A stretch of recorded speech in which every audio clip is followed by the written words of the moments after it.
El, el tema que se nos ha propuesto es un poco la necesidad de acercarnos al pensamiento de Alessandro Baratta en dos ejes, la democracia y la infancia. Uno no termina de sorprenderse de la amplitud y riqueza de este autor. Como bien se decía hace unos minutos, profesor, director del Instituto de Sociología y Filosofía del Derecho en la Universidad de Saarlandes, y básicamente para nosotros, maestro y amigo de varias generaciones de latinoamericanos, porque la impronta, la huella de Alessandro, desde los tempranos años 80 del siglo pasado, ya podemos hablar así, pues significó una presencia y una visita asidua, reiterada, que fue dejando, sin lugar a dudas, escuela. De manera entonces que yo, con el permiso de los expertos, voy a referirme a tres ideas o conceptos que me parecen centrales en el tema propuesto. El primero es un acercamiento al concepto de Estado que tenía Alessandro, obviamente en términos muy generales y muy concisos y sin poder hacer realmente pues, una explicación amplia y profunda, pero bueno, un acercamiento a la idea básica de Alessandro, cómo concebía el Estado. Lo segundo es cómo concebía la democracia, que me parece que tiene que ver con la convocatoria que nos han hecho más directamente. Y en tercer lugar, su idea, su concepto de infancia, de niños, niñas y adolescentes. Empecemos por decir que Alessandro creía en un Estado social de derecho, en un Estado benefactor. Baratta no abandona este ideal del Estado social de derecho, específicamente su modalidad de Estado benefactor, construido básicamente en la Europa de la posguerra, Segunda Guerra Mundial, y que llena toda la segunda mitad del siglo XX. Algunos ecos de este Estado social, de este Estado benefactor, logró llegar a nuestras costas en América Latina. Yo diría que en Argentina, en Uruguay, Chile, Costa Rica, más claramente las influencias del Estado benefactor se impusieron en toda una época, desde los años 40 hasta los años 80 del siglo pasado. Es un concepto que cree en un Estado relativamente fuerte, que controla actividades sociales y económicas estratégicas como la energía, las comunicaciones, la seguridad social, la salud, la escuela pública de calidad, entre muchas otras, repito, actividades o actividades sociales estratégicas. Pero fundamentalmente es un Estado cuya gestión económica es capaz de una acción positiva en la redistribución de la riqueza social, capaz de intervenir con un sistema tributario en los que más ganan, haciéndolos pagar más, con sistemas laborales estables, con trabajadores públicos y privados bien remunerados, con derechos laborales muy claros y con regímenes de retiro que aseguraban una jubilación digna después de una vida de trabajo. Como ustedes saben, todo esto está hoy en cuestión por los modelos propuestos a finales del siglo XX, y tanto en Europa como en América Latina hay una enorme discusión con respecto a este modelo económico que en su hora se vio como ideal, como la forma de convivencia en democracia mucho más justa y equitativa. Baratta ya conoció, por supuesto, esta crisis y este cuestionamiento del modelo de Estado benefactor, y sin embargo insistió siempre en que ese paradigma había que retomarlo si queríamos vivir en una sociedad equilibrada y justa. Especialmente en un modelo, se trata finalmente de un modelo de Estado que permita el diseño y ejecución de políticas públicas en todos los órdenes según las necesidades básicas de las personas. Podemos entonces ahondar un poquito refiriéndonos a estas políticas públicas. En un modelo estatal como el Estado benefactor, se buscaba satisfacer las necesidades básicas de las personas, incluyendo la necesidad de diseñar políticas públicas para la infancia, para los niños y las niñas en particular, atendiendo sus condiciones particulares y sus necesidades específicas. Como ustedes saben, en Costa Rica esto se refleja a través de la institucionalización y del rango constitucional que se da a una institución en particular, como lo es desde hace varias décadas el Patronato Nacional de la Infancia, que tiene precisamente la misión institucional de atender a las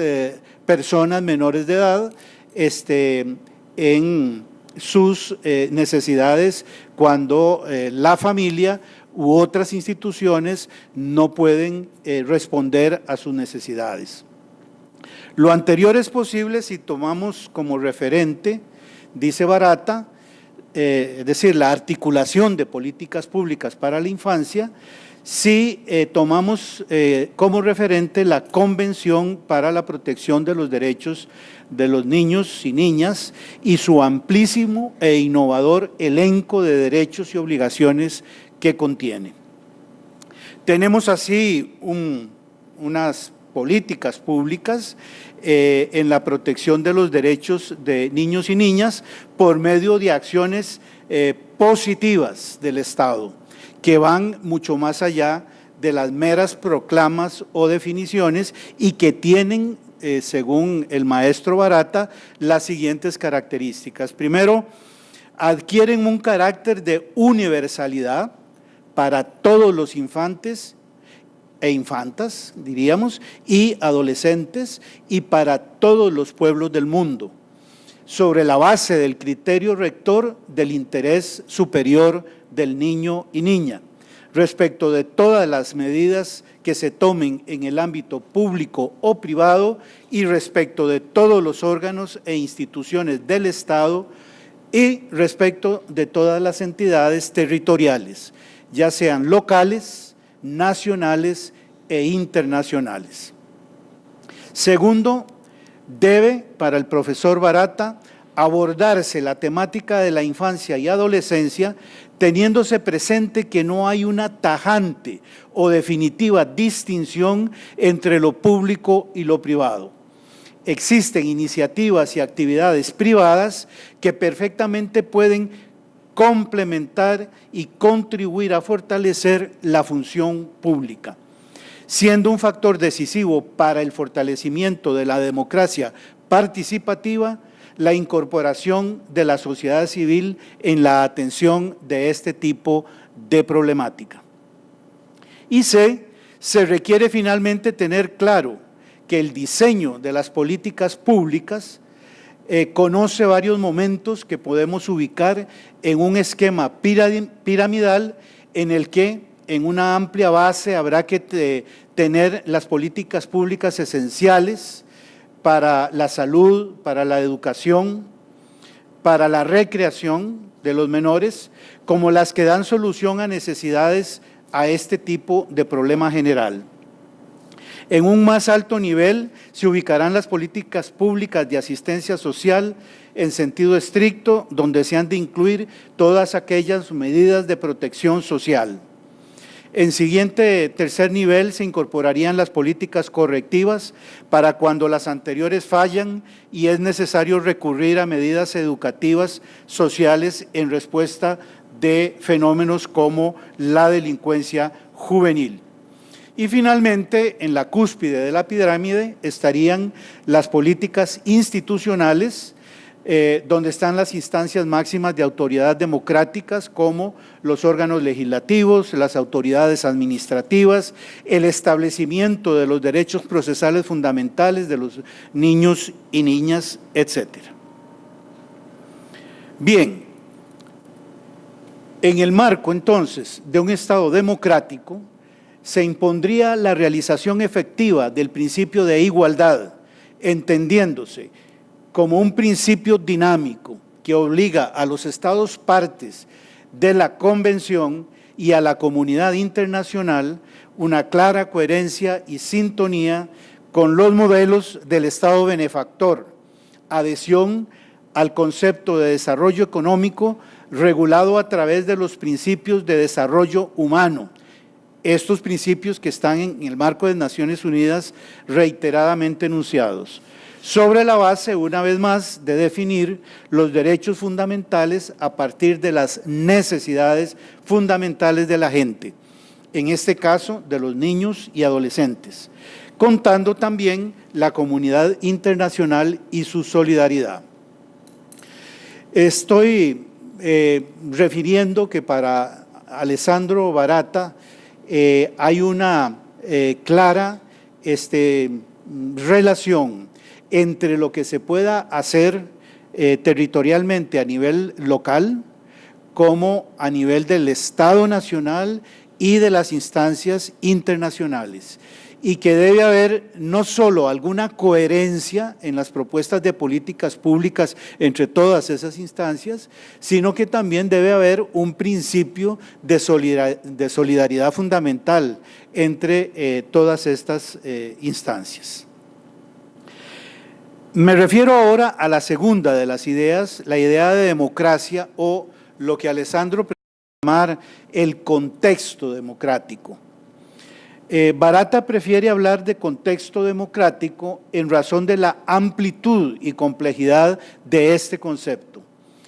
Propone hablar de dos dimensiones en la idea de este contexto, el primero definido a partir de las relaciones individuales o interindividuales, donde se incluye la democracia institucional,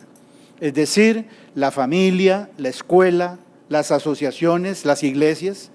y la democracia social, más propiamente instituciones del Estado y el ordenamiento legal internacional. El segundo, la segunda perspectiva o el segundo punto de vista en esta definición de democracia o de contexto democrático es una perspectiva territorial que, como ya mencioné, se refiere a la necesidad de aplicar democracia local, nacional y global o internacional. El nivel local o municipal juega para él un papel de primer orden. Incluso, bueno, por supuesto que don Emilio conoce la experiencia brasileña y en lo que estuvo trabajando Alessandro, tanto como el mismo Emilio, pues el nivel local o municipal para este pensador es esencial, es fundamental. Y ahí empezaríamos nosotros a tener necesariamente una reflexión a lo interno, cómo trabajan los gobiernos locales o municipales en nuestra Costa Rica o en nuestra Centroamérica, qué importancia o prioridad le dan al trabajo con menores, a la atención de las necesidades básicas de estos y a la respuesta que desde los gobiernos locales se le da a esta población. Me temo que muy escasa y definitivamente nula en muchos casos. Pues bien, el nivel local o municipal juega un papel de primer orden en la detección de esas necesidades de los infantes, en la traducción de esas necesidades en derechos y en la construcción de una cultura democrática en el ámbito de convivencia más inmediato, vecinal o municipal. El profesor Barata propone, en medio de los procesos de globalización actuales, el afianzamiento de lo que llama procesos de autoctonización del sistema político, con una revaloración de la autonomía local y sus características particulares.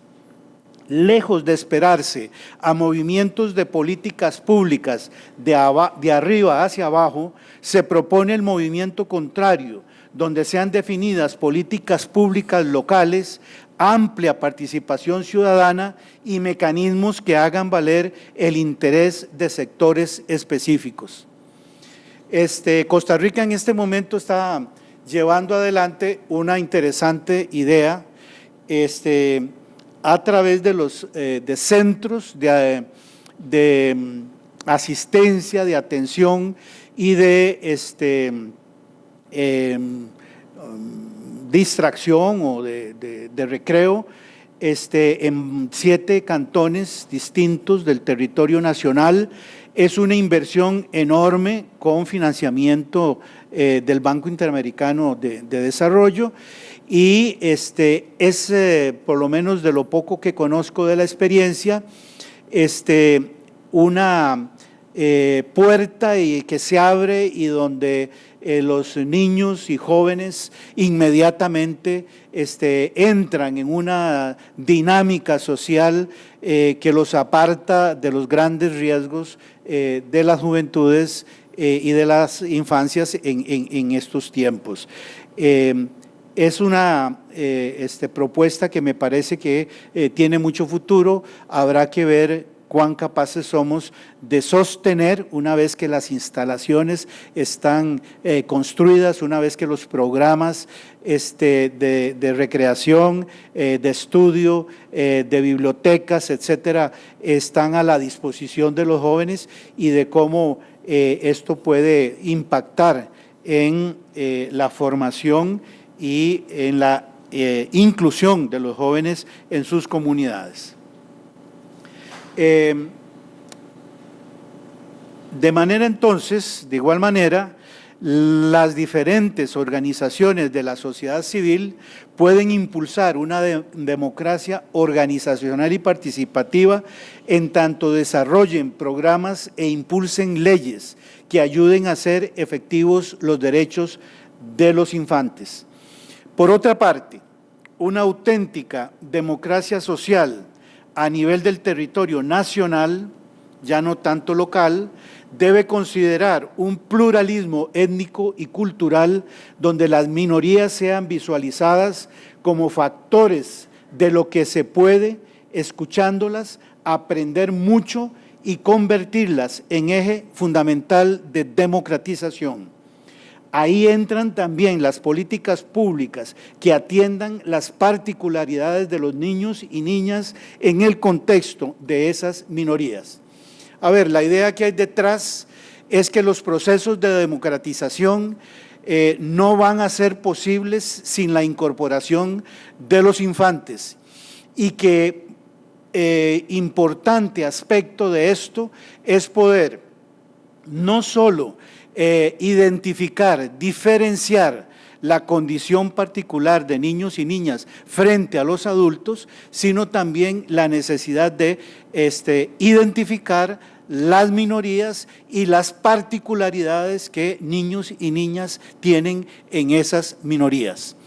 Entre nosotros, sin duda, el tema de las comunidades aborígenes en la serranía de Talamanca o en otros lugares, donde esto está prácticamente crudo, donde no sabemos qué es un niño o una niña guaymí, ¿verdad? O de cualquier otra de las principales etnias que habitan Costa Rica, cuáles son sus particularidades y sus necesidades específicas.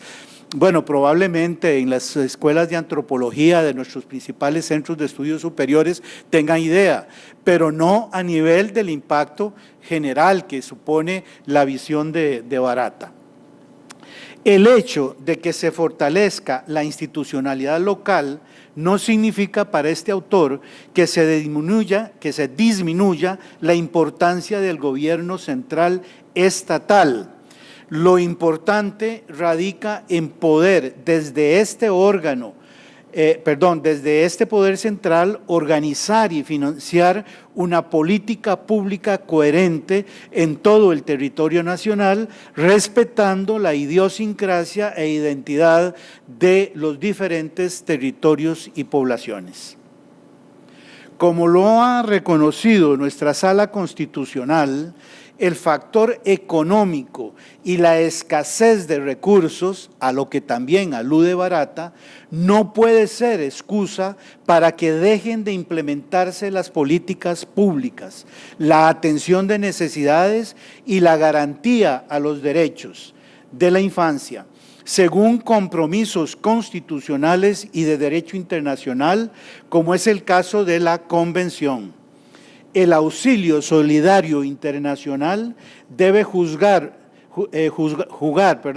un papel protagónico en la construcción global de un mundo mejor.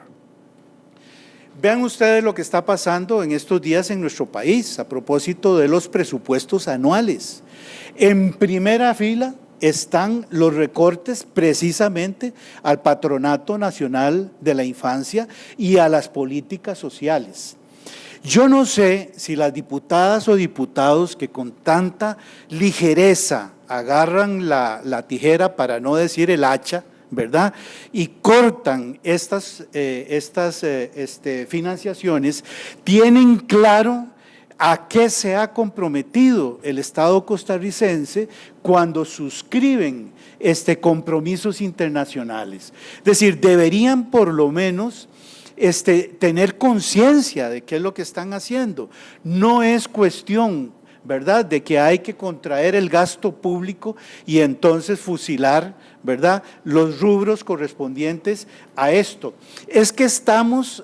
atentando directamente contra compromisos internacionales y deberíamos ser un poquito más serios como país, como nación, ¿verdad?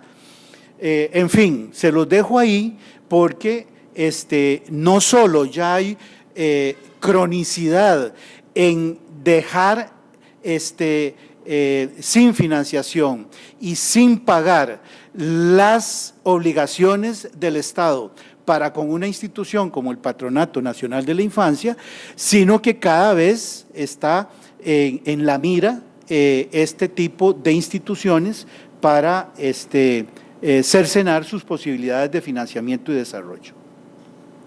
Este último aspecto lleva al profesor Barata a señalar que la ausencia más grave de democracia está, sin embargo, en el ámbito internacional, en la relación asimétrica entre países ricos y países pobres y, por supuesto, en el reparto mundial de la riqueza.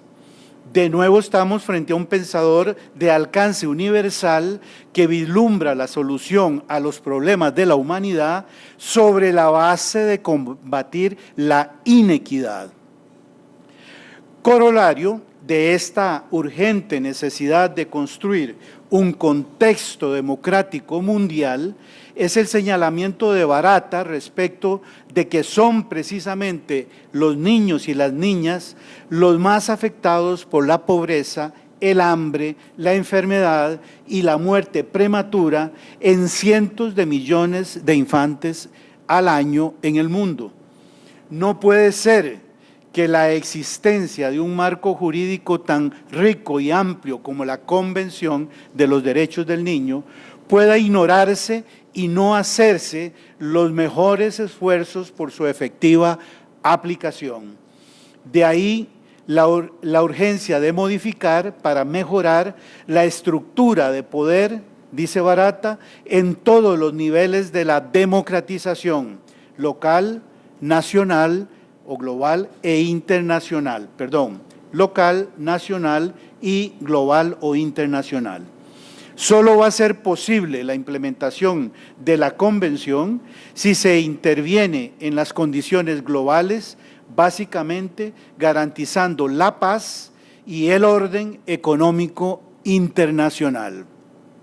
Bueno, probablemente nuestro Alessandro se volvería a morir, ¿verdad?, si ve lo que está pasando con el tema de la paz, ¿verdad?, y con el tema del desorden económico mundial, ¿verdad?, que cada vez se agrava más. Precisamente dos ejes que se propone resolver en dirección completamente contraria de construir una paz universal y de construir un orden económico internacional que permita financiar las necesidades de los que más necesitan frente a los que viven en la abundancia. La tercera idea, brevemente para ir terminando, es la idea de infancia en la Convención de los Derechos del Niño y de la Niña. La propuesta central de Barata respecto al concepto de niño-niña es que se trata de ahora en adelante de entenderlos como ciudadanos plenos, a los que deben definírseles sus derechos a partir de sus necesidades. Al infante o infanta los alcanzan y cubren todos los derechos del ciudadano adulto. No se trata de un ciudadano en ciernes o en proceso o un futuro ciudadano. Lo es ya, desde ya e íntegramente. Existe una relación entre los derechos del niño, niña y las obligaciones del adulto. El niño tiene, en ejercicio de su libertad, la posibilidad de formarse su opinión, a expresarla y a ser escuchado. El adulto está en la obligación de escucharlo, sobre todo en los procesos institucionales, administrativos o judiciales, en los que se toman decisiones y donde de manera directa e inmediata se pueden afectar los derechos fundamentales de estas personas. En una perspectiva histórica donde la determinación y evolución de los derechos fundamentales ha empezado por reconocérseles, ya soy yo, disculpen, no voy a comprometer a Barata diciendo esto, pero repito, en una perspectiva histórica donde la determinación y evolución de los derechos fundamentales ha empezado por liberar a esclavos y siervos, a los extranjeros, a los colonizados, a los migrantes y más recientemente a las mujeres, es llegada la hora de que el horizonte sea alcanzado con respecto a los niños y niñas. Ciudadanos plenos con derecho a formarse opinión, a expresarla y a ser escuchados, según Barata, por supuesto en un contexto de democratización que pasa por la familia, la escuela, la iglesia, las asociaciones comunales, culturales, económicas y políticas. Termino con una idea que me parece también fundamental. Nada de esto es posible sin una efectiva participación ciudadana en el afianzamiento de los derechos de todas y todos, y también de los infantes, porque según nuestro querido profesor Alessandro Barata, tan importante como los procesos electorales, y lo dice expresamente para nuestros días en esta Costa Rica, o el nombramiento de los funcionarios públicos, es la garantía de cumplimiento de los derechos fundamentales de los niños y las niñas en un país. Muchísimas gracias.